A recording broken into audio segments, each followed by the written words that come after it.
All right, we're ready to begin our third leg of our summer trip 2022. We're moving on to Lake Havasu State Park from Sedona, Arizona. Our site at Lake Havasu was quite awesome.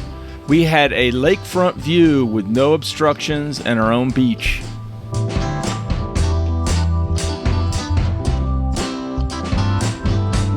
Well, what did we do while we were at Lake Havasu State Park? We checked out the local fauna, like these little quails and this cute little bunny rabbit. We also checked out the local flora at the cactus garden found within the state park. Other things you could do were watch dust devils tearing the heck out of everything. You could also enjoy the pleasure of watching what seemed like millions of boats and other watercraft zooming around from sunrise to sunset, as well as the occasional helicopter flying over.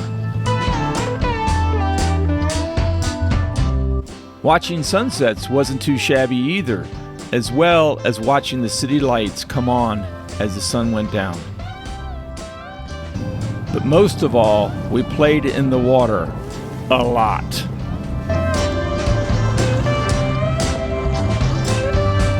Since this wasn't a full hookup site, we had to get a little creative with showers.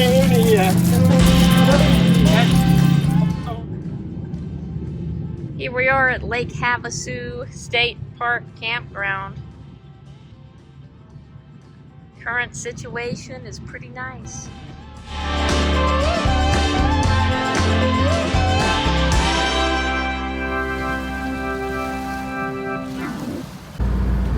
We're sitting here having a lunch break. We don't really know what temperatures. We assume it's about 102 to 105. Yeah. The lake is so nice. We've been just sitting out there and get too hot. Jump in, get out, you stay nice and cool for a while. But we're in here on our beachfront property at Lake Havasu State Park Campground. Yeah, we're in here nice and cool, air conditioned, with beautiful views.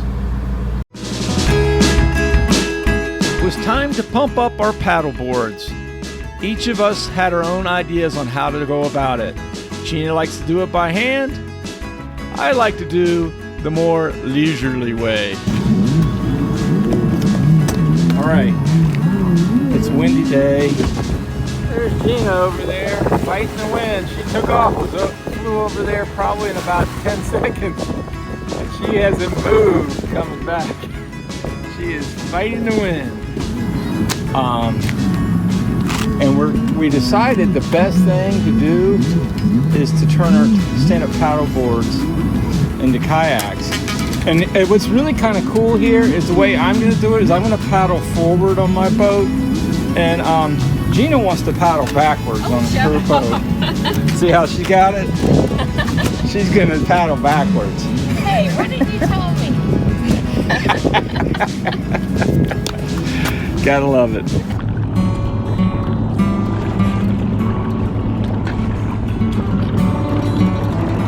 Our biggest adventure was paddling from the beach at our campsite to the London Bridge, about 1.5 miles round trip.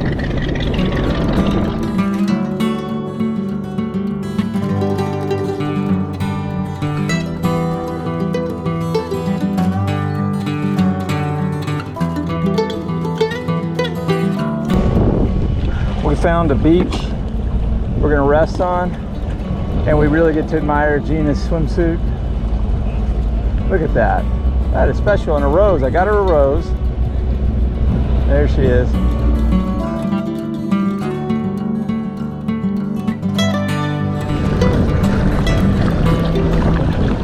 If you look off in the distance, you can see the London Bridge. We're going to paddle up closer to it.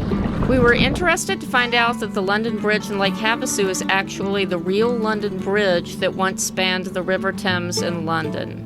It was dedicated in London in 1831 and replaced what was known as the Old London Bridge that had fallen into disrepair and was the source for the children's rhyme that we're all familiar with.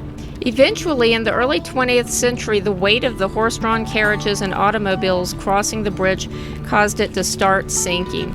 In 1968, one of the founders of Lake Havasu City purchased the bridge for $2.4 million.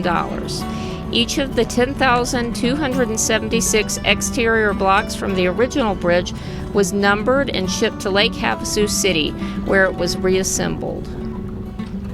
The interior of the bridge is hollow because it was rebuilt with a steel framework, which greatly reduced the weight and strengthened the bridge. There are too many interesting stories and facts to include in our video, so it's worth doing a little research if you found this interesting.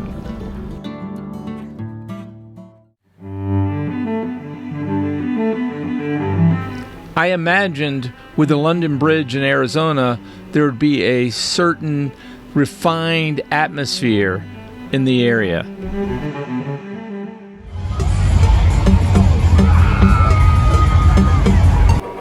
But the reality is it had more of an atmosphere of a spring break party. Now don't get me wrong, I like to party as well, just wasn't expecting it.